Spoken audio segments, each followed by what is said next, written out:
Assalamualaikum warahmatullahi wabarakatuh. Alhamdulillah.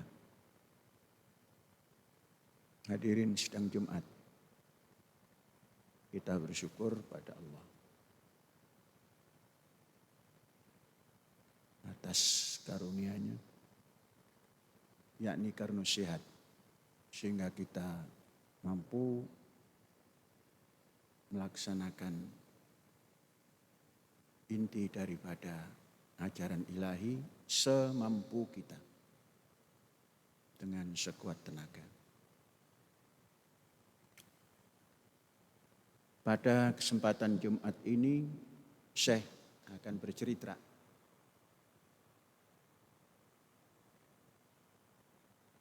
Syekh pernah bertemu yang pertama kali dengan Duta Besar Palestina ketika itu namanya Ribhi Awad. Pertemuan yang tidak terlalu formal, namun kemudian secara intensif Syekh membangun hubungan, baik itu via telepon maupun kunjungan atas nama Syekh yang diwakili oleh kawan-kawan Syekh. Sampai ketika itu beliau duta besar ingin berkunjung ke kampus. Yang kampus kita ketika itu masih baru berdiri. Datanglah beliau ke kampus, berpidatolah di Masjid Al-Hayat, kemudian tukar-menukar cenderamata. Beliau membisik, tukar-menukarnya ini jangan yang disediakan, tapi yang dipakai. Syekh ketika itu menggunakan songkok. Ya, songkok seperti yang Syekh pakai hari ini. Kemudian beliau menggunakan gafiyeh, semacam surban macan tutul yang khas Yasser Arafat dengan igalnya. Terjadilah tukar-menukar. Syekh melihat lawak betul, bahasa Melayunya itu lawak nian. Ribhi Awad mengenakan mahkota songkok nasional. Di situ terbetik alangkah indahnya budaya Indonesia. Dipakai oleh orang Palestina, begitu gagahnya. Kemudian beliau menyematkan kafiyahnya, surban bertitik macan tutul di kepala Syekh. Karena Syekh tidak bisa memandang diri sendiri, bertanya pada kawan, bagaimana ini pakaian? Senyum-senyum dalam hati, wah ini berarti senyum tidak pantas barangkali gitu. Saya bertanya, pantas apa tidak? Mungkin terpaksa pantas. Tidak, itu nanti disambung kemudian. Setelah berpikir seperti itu, pantas dan tidak pantas, Syekh berjalan setelah beliau berpidato di masjid. Pasti saudara-saudara masih ada yang menyaksikan ketika itu, khususnya guru. Kalau eksponen ya pasti. Syekh berbisik, mengapa Palestina yang ketika itu masih Fatah yang memegang kekuasaan Palestina, organisasi Fatah, pimpinan Yasser Arafat. Mengapa Palestina tidak bisa menjalin persahabatan dengan Israel? Ketika itu Ribhi Awad sebagai duta besar memberi gambaran bahwa apa yang Anda sampaikan ini juga jadi suara hati kami.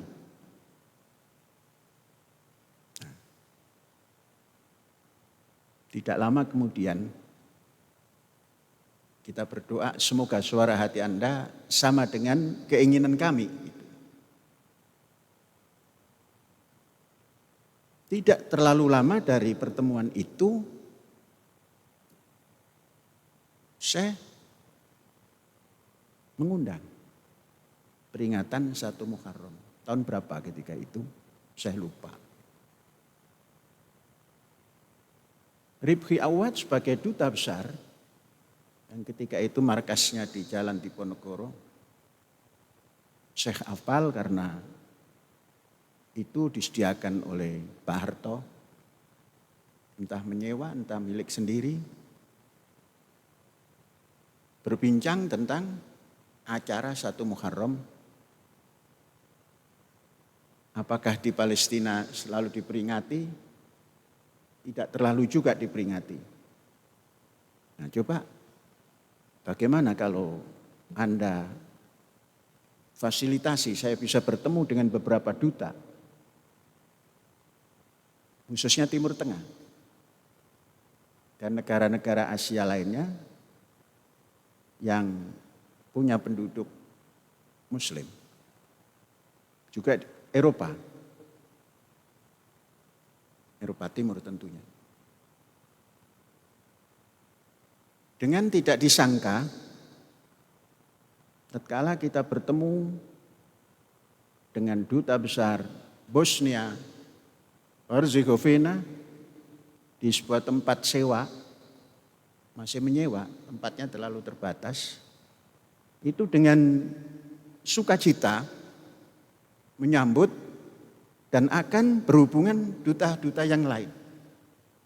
Nah, ternyata kedutaan negara-negara yang notabene Islam, ketika itu tetuanya adalah Ribhi Awad, duta besar Palestina. 1 pekan sebelum 1 Muharram, saya diundang berjumpa ke Jalan Diponegoro, tempat kedutaan Palestina. Ternyata ada beberapa, ada dari Libya kalau tidak salah ketika itu, kemudian ada juga dari Nigeria, Afrika, bincang-bincang jauh, mereka sepakat, kirim saja undangan. Apa ke seluruh duta? Tidak, serahkan saja ke duta Palestina supaya dapat memfasilitasi yang lain-lain. Kita kirim undangan. Saya tidak menyangka bahwa para duta besar itu bisa dikondisikan oleh Palestina. Di sela-sela itu sebelum saya pulang, masih berbicara tentang bagaimana yang kemarin itu. Tentang hubungan. Doakan saja azam kita bisa terkabul. Pada waktunya kemudian datanglah para duta besar. Entah berapa banyak ketika itu. Ada 13. Ya. Semuanya Syekh jajaki. Kira-kira kalau Palestina itu menjalin kerjasama yang baik dengan Israel, bagaimana itu? Ada yang secara tidak langsung menolak. Diplomat itu punya bahasa sendiri. Ada yang setuju. Yang penting itu sudah dilontarkan dan ditanggapi. Hubungan baik Syekh dengan Ribhi Awad itu tidak bertabir. Maklumlah, negara Palestina adalah negara yang belum jejeg. Berarti belum bisa memberikan fasilitas duta besarnya yang ada di negara-negara yang bisa dibuka kedutaannya. Syekh sangat dekat, dalam arti seluas-luasnya.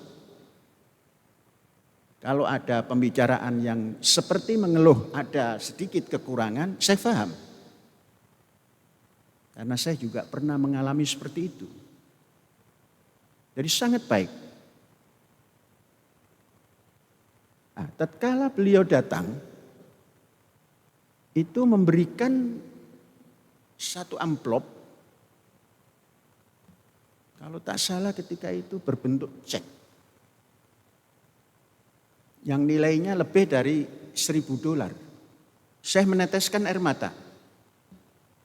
Subhanallah. Ini negara yang sedang kekurangan memberikan sesuatu. Tambah memperkuat hubungan kita dengan duta Palestina tersebut.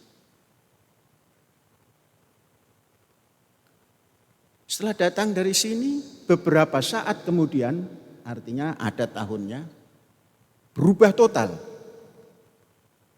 Palestina berubah total.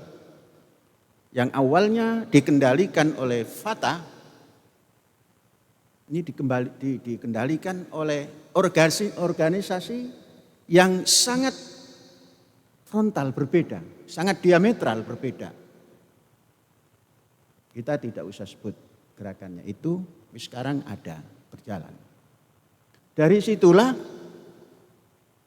Palestina tidak terlalu akrab, atau boleh dikatakan tidak akrab dengan Az-Zaitun, karena alirannya sudah berbeda. Nah, ini kembali pada pakaian tadi ya.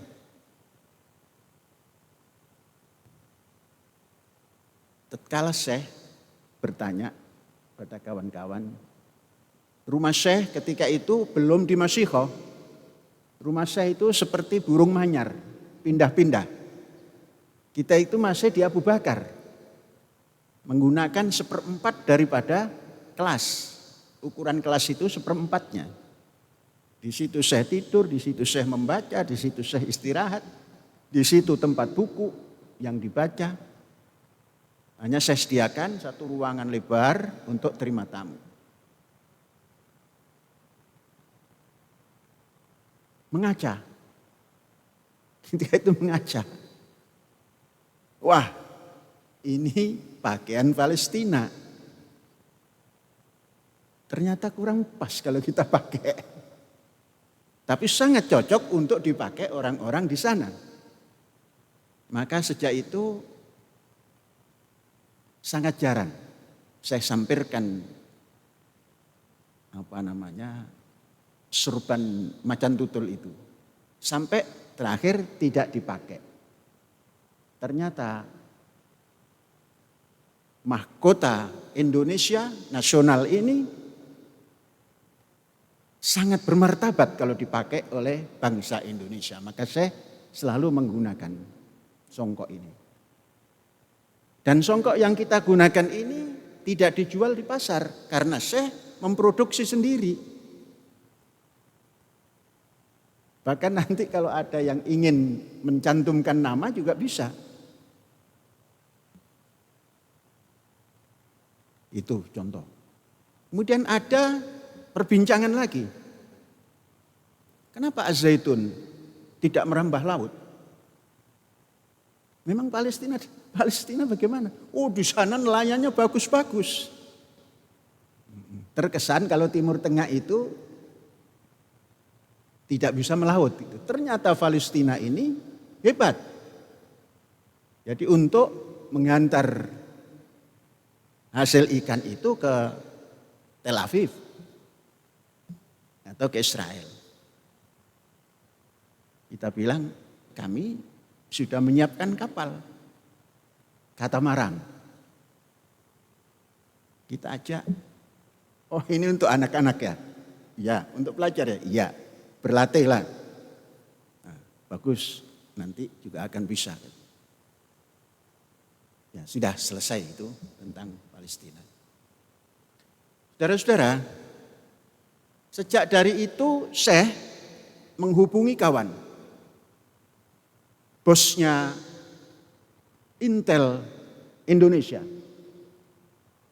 Yaitu pimpinan BIN, Badan Intelijen Negara.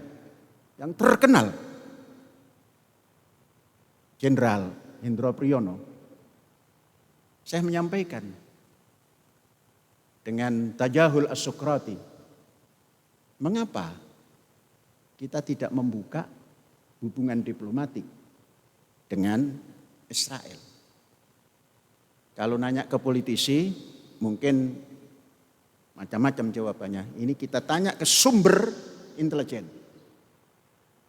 Siapa yang tidak kenal Jenderal Hendro Priyono yang dalam intelijen mumpuni? Apa jawab beliau? Bersama siapa ketika itu? Ya, selalu mengikuti ini. Dua orang ini selalu mengikuti. Jadi nanti kalau saya salah omong, betulkan. Artinya dikoreksi. Dan juga betulkan itu membetulkan. Itu betulkan itu ada dua makna. Apa jawab beliau? Pertama kali takut negara Arab. Saya ini awal-awal sudah mengatakan, mengapa harus takut ke Arab? Itu pertanyaan itu disampaikan lagi. Mengapa harus takut ke Arab? Berapa investasi Arab yang ada di Indonesia? Sudahlah saya jangan ke sana-sana, jangan terlalu jauh. Kan ini harus ketetapan DPR. Lah itu namanya proses. Tapi kalau BIN ini memberi jalan untuk dibuka, insya Allah tidak ada yang takut itu. DPR. Nah itu saya pada jalurnya. Menyampaikan itu pada jalurnya. Dan tidak pernah berhenti. Kalau orang mengatakan membela Palestina, belum tentu tatkala Rifki Awad sakit itu memberikan pertolongan. Belum tentu. Sampai Rifki Awad selesai menjadi duta besar Palestina, tidak ada yang memperhatikan. Tapi kalau ada hal-hal tertentu, banyak sekali orang yang seakan-akan menjadi penolong Palestina, membuka dompet dari siapa saja yang mau mengisi dompet itu. Wallahu alam kemana hasilnya.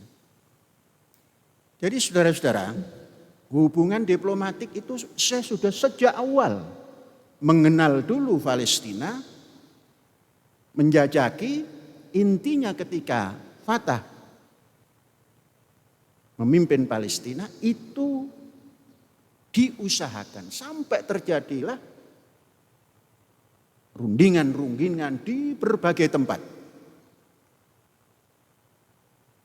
Yasir Arafat wafat, pergantian terus berjalan sampai sekarang belum terjadi perdamaian. Tapi saya terus mengumandangkan, kalau gagasan tidak dikumandangkan, berhenti ya mati nanti. Jadi yang dibicarakan Syekh dengan duta besar Palestina, yang didengar oleh yang lain-lain juga, satu, hubungan diplomatik, Dua, mengapa Indonesia pelautnya kurang terdengar? Nah, disitulah inspirasi daripada membuka hubungan diplomatik dan pembuatan kapal. Baik, sudah itu titik dulu. Sekarang pembuatan kapal. Ya. Saudara-saudara, saya selalu merenung kalau mendengar nyanyian itu. Mengapa nyanyian Indonesia tentang laut itu menyebut nenek? Nenek moyangku. Kok tidak menyebut kakek? Kakek moyangku. Orang pelaut, nggak ada itu. Setelah itu saya membaca sejarah. Mengapa ini kok disebut nenek moyang? Setiap lafal daripada lagu saya cari apa filosofinya ini. Apa latar belakangnya lagu ini dinyanyikan. Mungkin sang pengarang tidak masuk ke situ atau tidak masuk ke ranah yang saya telusuri ini. Ternyata gembong daripada pelaut Indonesia itu wanita. Saya membaca Kalinyamat. Awalnya kalau saya pulang dari Jakarta ketika masih menggunakan jalan darat lewat Pantura belum ada tol. Itu sampai di Demak itu ada bahasa Kalinyamat. Sama sekali belum tahu. Kemudian saya telusuri siapa Kalinyamat ini. Ternyata adalah apa itu? Kepala kapal itu. Bukan nakoda, nakoda kan yang nyetir. Komandan kapal perang. Pulau Jawa yang entah ketika itu siapa rajanya, yang bisa menghadang kekuatan Portugis. Kemudian di Nusantara lainnya ada nama perempuan lagi, nisa lagi. Malahayati. Saya membaca Malahayati itu menghubungkan dengan nyanyian Umi Kalsum. Amal Hayati. Mungkin amal hayati ini. Artinya cita-cita hidupku. Ternyata hebat itu. Malahayati itu bisa menghancurkan kapal musuh dari asing. Baru setelah meneliti itu, oh benar. Jadi jangan ada yang merubah ya. Di sini pria hilang. Bukan berarti hilang sejarahnya, tapi yang ditampilkan adalah nisa. Nenek moyangku, orang pelaut. Bukan orang-orang pelaut. Orang pelaut. 1, 2. Itu masih disebut orang. Kalau lebih dari 2, orang-orang pelaut. Ternyata enggak banyak yang menjadi pendekar di laut itu. Kalau Melayu punya lancang kuning ya. Di sini punya Kalinyamat dan Amal Hayati. Apa kaitannya ini? Nah, kaitannya kita akan membangun kapal ketiga.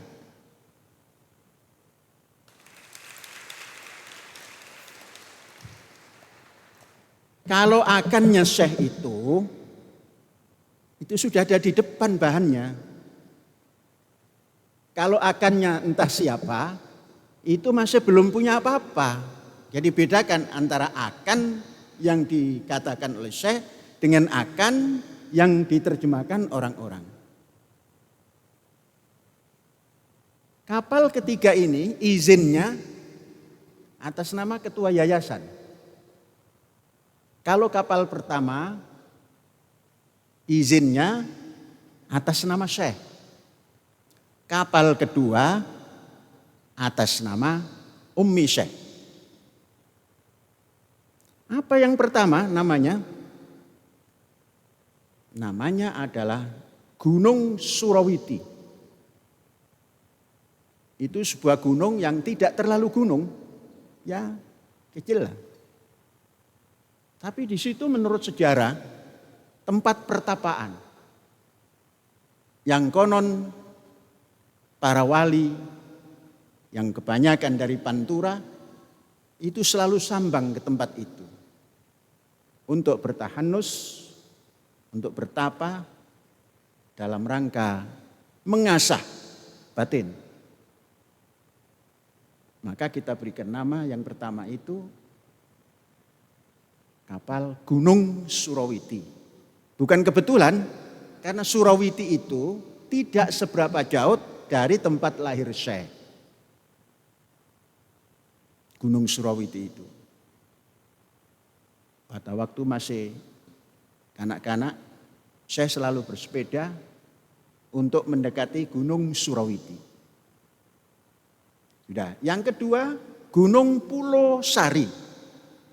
Bukan pula ya, bukan pulau juga, Pulau Sari. Bukan Polo, tapi Pulau Sari.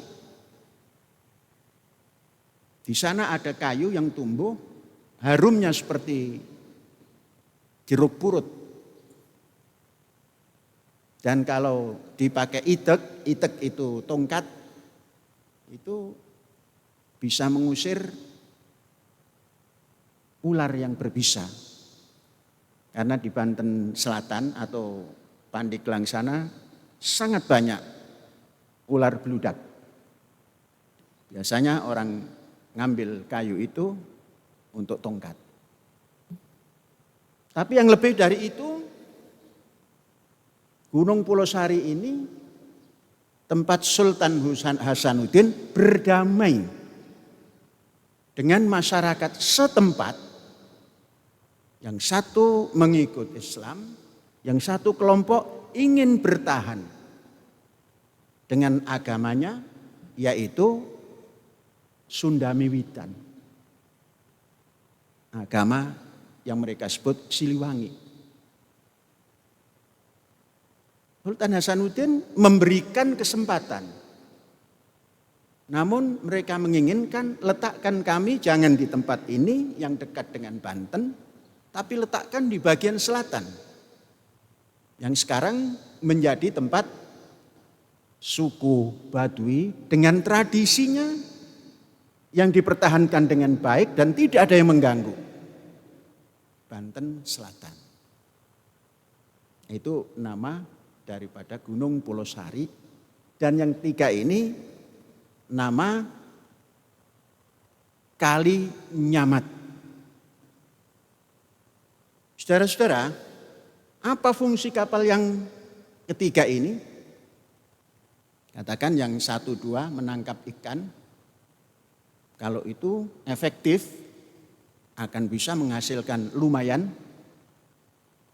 untuk dimakan sendiri atau untuk konsumsi Indramayu pun lumayan, untuk konsumsi Jawa Barat pun lumayan. Yang ketiga ini kapal barang dan penumpang. Mengapa kapal barang? Kalau kita ke timur, melimpah ruah hasil bumi Indonesia. Namun tidak terselamatkan dengan sistem perekonomian yang kekinian. Maka ke depan dengan kapal ini kita harus punya titik-titik strategis yang bisa disinggahi kapal ini. Dan mengangkut barang-barang yang diproduk di pulau itu dibawa ke Pulau Jawa. Kenapa ke Pulau Jawa? Pulau Jawa ini 70% penduduk Indonesia ada di Jawa. Jadi sangat besar konsumennya. Contoh umpamanya ke Manado kita. Di sana banyak kelapa. Dari sini Kita membawa apa keperluan Manado? Katakan umpamanya beras.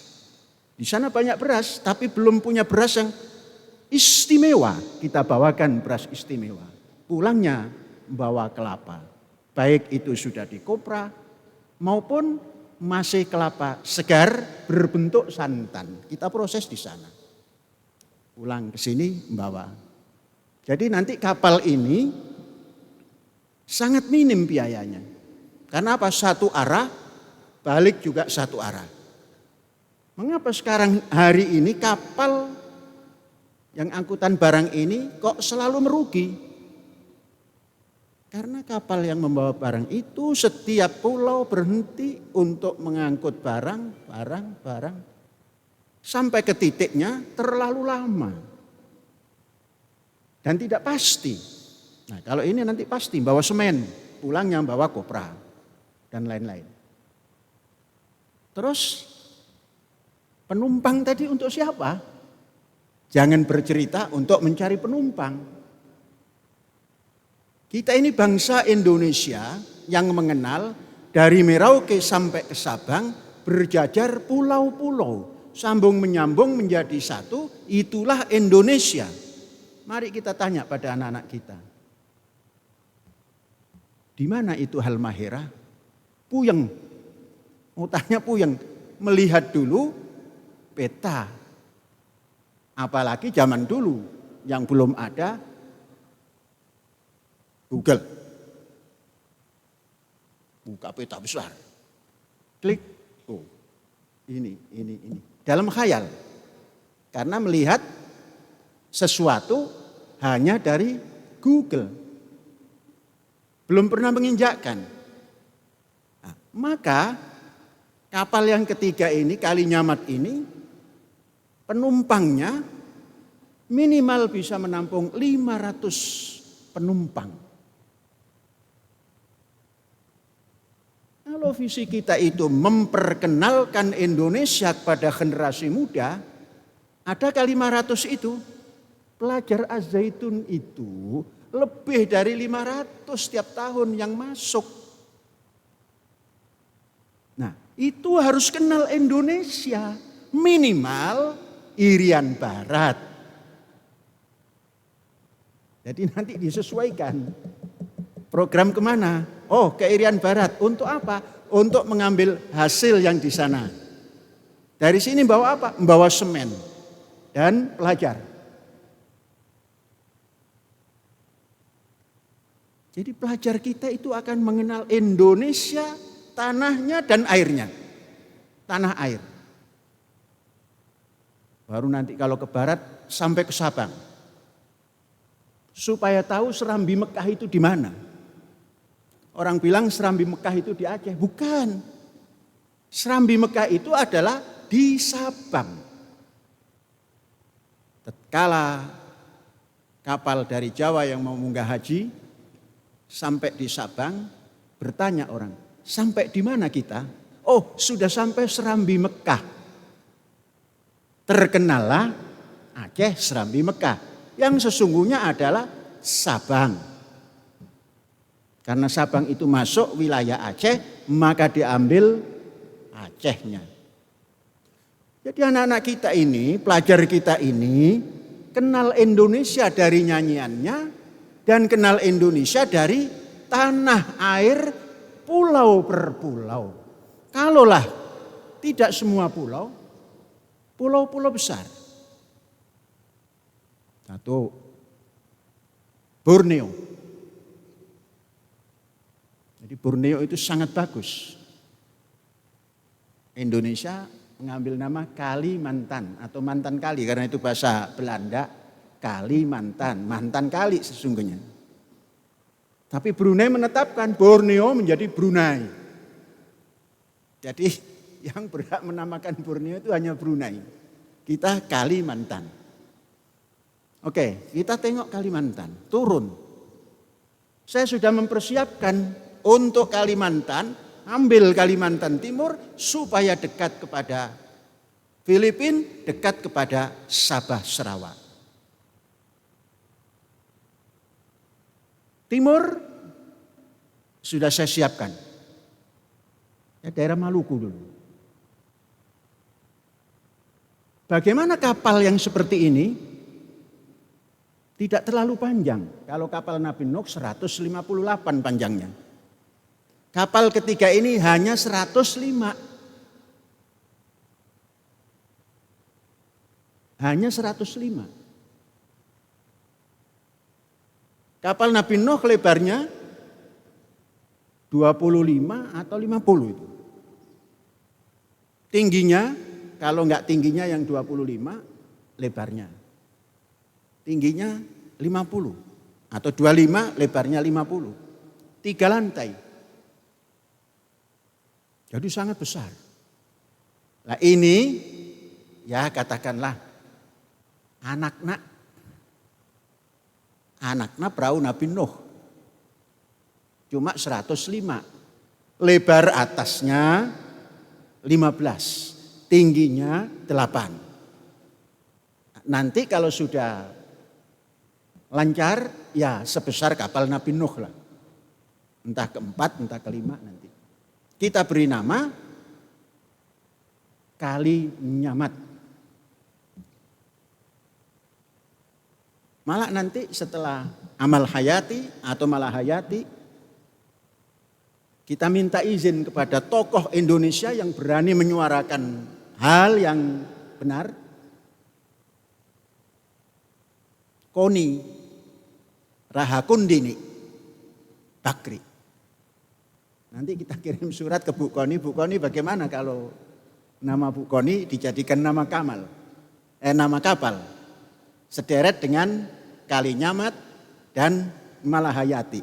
Mudah-mudahan. Ya diawali dari masjid ini, mudah-mudahan kalau disiarkan oleh Zaitun Movie, nah, itu bisa sampai ke Bu Koni. Tapi kita kirim surat nanti. Karena setelah ketiga mesti keempat. Gerakan kita nggak pakai lambat-lambat. Akan itu sudah bahan dan lainnya sudah dikerjakan. Oke. Kali Nyamat.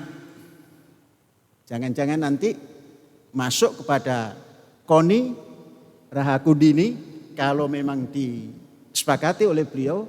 Itu kapal yang sepanjang kapal Nabi Nuh nanti. Jadi kapal Koni. Untuk menandakan bahwa nenek moyangku orang pelaut. Bagaimana dengan kakek moyang? Nanti dikasih setelah nenek moyang. Siapa nanti kira-kira orang Gresik itu? Mengapa? Yang menghantar dari Melaka, Portugis, mau masuk ke Indonesia bagian timur, itu orang dari Gresik. Alangkah indahnya nanti kita abadikan dalam nama kapal. Siapa namanya? Tunggu tanggal pengumumannya. Sudah. Kemudian bahannya dari apa kapal Kali Nyamat ini? Tetap kayu. Kayu ulin kita memadai untuk itu. Kemudian tentunya karena ini panjang dan memuat orang banyak, harus diperkuat dengan marine plate. Lunasnya dibungkus, ya kalau tidak 1,5 senti tebalnya, 1 senti. Dinding luar kayu, karena memang kapal kita kapal kayu. Dalamnya kita kasih marine plate tadi minimal 0,5 senti. Jadi barang yang masuk aman, tidak bocor, dan ada kekuatan yang berlipat dari kayu plus marine plate. Bagaimana peralatannya? Semua sudah dipersiapkan. Kapal 1, kapal 2 semua dipersiapkan. Dengan peralatan kapal kekinian. Yang terkini. Mengapa? Kalau sekali masuk ke lautan Indonesia, ini harus siap. Karena lautan Indonesia itu maha luas. Mengapa? 75%.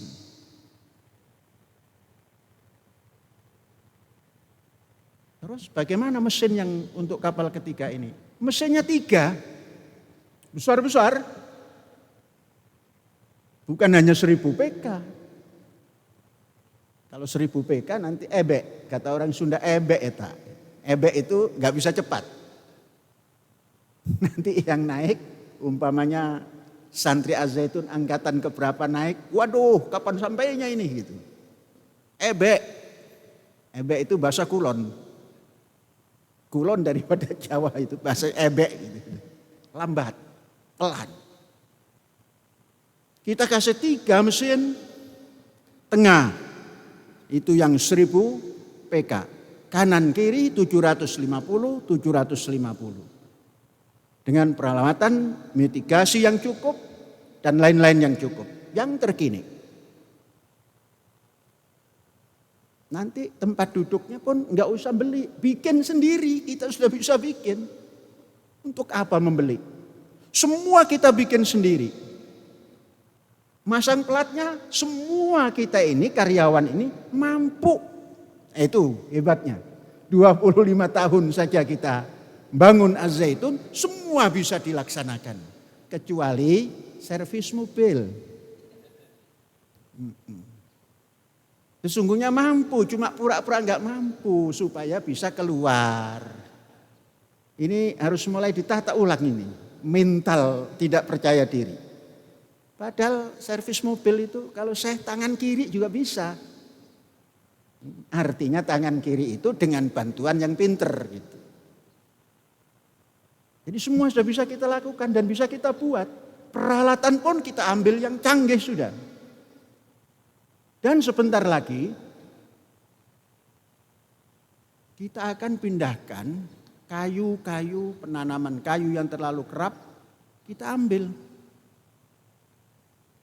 Siapa dulu wayang yang bisa menyabut tanaman itu? Werkudara. Werkudara itu kalau sudah mengamuk, kata dalang ini ya, bukan kata saya.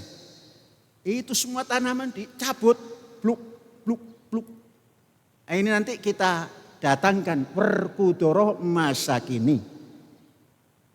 Yaitu Big John. John yang besar. Kalau di Amerika ada Johnson. Artinya anak si John. Ini Big John, John yang gede. Untuk apa Johnson? Ambil saja Big John. Untuk ngangkat kayu yang midline-nya 30 sampai 50. Coba kalau kita nanam itu berapa lama? 25 tahun enggak sampai itu. Belum sampai kepada 50 cm diameternya. Nah, yang sudah 30 ini jangan ditebang. Dihantarkan dengan jarak jadi. Katakan jarak jadinya 6 meter, jarak 6 meter. Kemudian setiap hektar itu atau setiap berapa hektar kita jadikan tempat kita berwisata. Kita kan perlu wisata. Jangan memikirkan yang belum datang. Yang ada di sini perlu berwisata. Perlu rekreasi. Setelah capek di kelas, capek mengajar, jalan-jalan.